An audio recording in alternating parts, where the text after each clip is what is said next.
We have just started 2021, and I want to talk about how we are going to be successful and productive in this new year. Are you somebody who always does their best to get everything right? Maybe that's one of the problems that you have. Maybe you're trying so hard that you tend to forget that it might affect other things in your life as well. You're probably an overachiever, and there are a lot of people, thousands of them like you, who exist in any industry, in any organization. That's not a bad thing. Striving to do better, accomplish more work, get healthier, and be a better person is what makes you and your everyday life successful. But trying too hard all the time, especially if you're doing it in many areas of your life, and that too at once, can lead to a very big crash. And this has happened to a lot of successful people. Here is a story that I want to talk about that's going to give you some perspective into what I am trying to tell. This is what happened to Todd Patkin, who joined his family auto parts business at the age of 22. He was just out of college, and he got used to working 80 odd hours per week. By his mid-30s, the company was a success, but the long work hours had become a habit. Other parts of his life suffered. He stopped realizing how much time was he giving to his family, to his parents, and things that he liked to do other than work. In the grip of depression one day, he found himself unable to function. He and his father would drive to work each day, and Patkin would go in his office and close the door. People might think that he was working, but he often had his head down on the desk. The moment of truth arrived when he and his father were out to lunch and a waitress offered the choice of potato salad or coleslaw. It seemed like an impossible decision.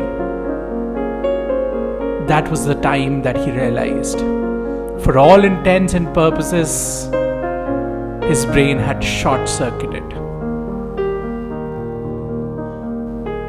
That experience was horribly painful for Patkin, but it helped him in one way.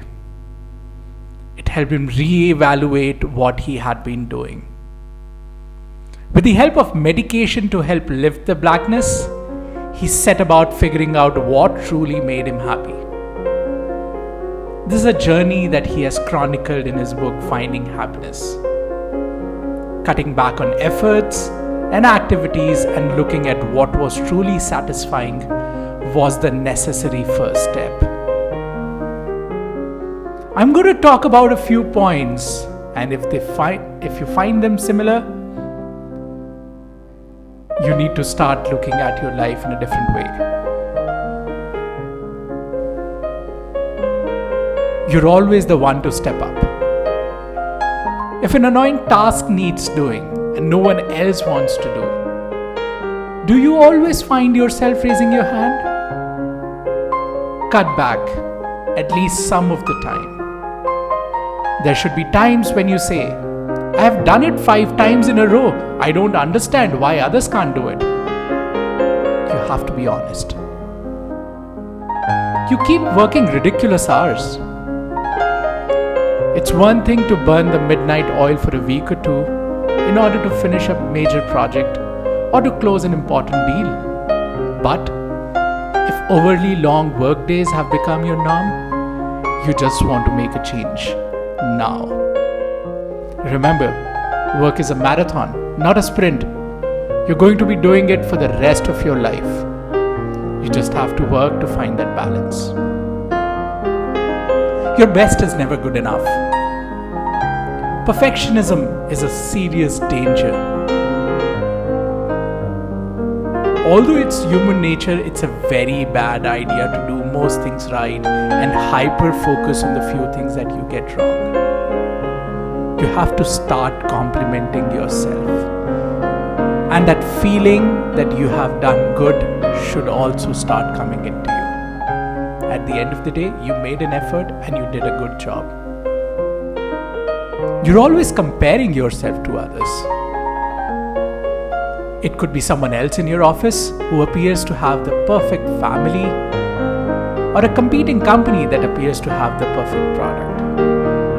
Either way, you're spending too much time worrying about what others are doing, and that's going to hold you back. Besides, in this era of social media, you will never know what's real and what's perception. You always put others' needs ahead of your own. There are a lot of people in our lives who depend on us and want our help, our time and our advice. If you care for these people, you'll want to be accommodating. And that's okay. But only up to a point. Sometimes you have to put your own needs first in order to be happy. Figure out what's important to you and what fulfills you, and prioritize those things at least some of the time.